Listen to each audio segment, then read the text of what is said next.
السلام علیکم ورحمۃ اللہ وبرکاتہ۔ ایک حاجی صاحب کافی بیمار تھے۔ کئی سالوں سے ہر ہفتے پیٹ سے 4 بوتل پانی نکلواتے تھے۔ اب ان کے گردے واش ہوتے ہوتے ختم ہو چکے تھے۔ ایک وقت میں آدھا سلائس ان کی غذا تھی۔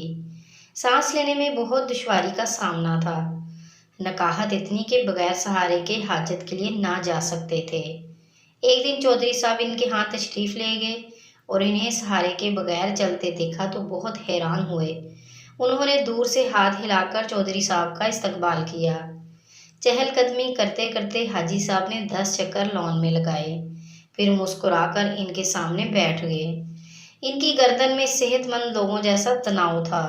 چودھری صاحب نے ان سے پوچھا کہ یہ معجزہ کیسے ہوا؟ کوئی دعا، کوئی تھراپی، کوئی یہ کمال کس نے دکھایا؟ حاجی صاحب نے فرمایا، میرے ہاتھ میں ایک ایسا نسخہ آیا ہے کہ اگر دنیا کو معلوم ہو جائے تو سارے ڈاکٹر حکیم بے روزگار ہو جائیں، سارے ہسپتال بند ہو جائیں اور سارے میڈیکل سٹوروں پر تالے پڑ جائیں۔ چودھری صاحب مزید حیران ہوئے کہ آخر ایسا کون سا نسخہ ہے جو ان کے ہاتھ آیا ہے؟ حاجی صاحب نے فرمایا کہ میرے ملازم کی والدہ فوت ہو گئی۔ میرے بیٹوں نے عارضی طور پر ایک 6-7 سالہ بچہ میری خدمت کے لیے دیا۔ میں نے ایک دن بچے سے پوچھا کہ آخر کس مجبوری کی بنا پر تمہیں اس عمر میں میری خدمت کرنا پڑی؟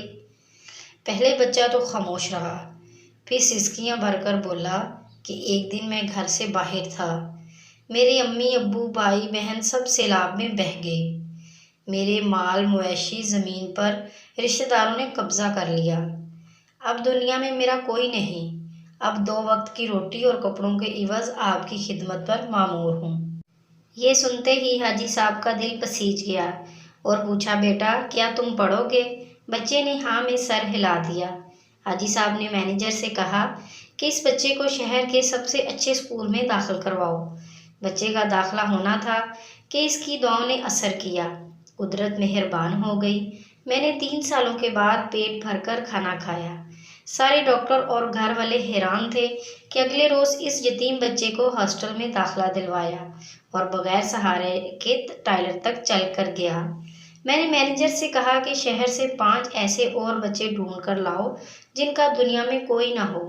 پھر ایسے بچے لائے گئے، انہیں بھی اسی اسکول میں داخل کرا دیا گیا۔ اللہ تعالیٰ نے فضل کیا اور آج میں بغیر سہارے کے چل رہا ہوں، سیر ہو کر کھا پی رہا ہوں اور قہقہے لگا رہا ہوں۔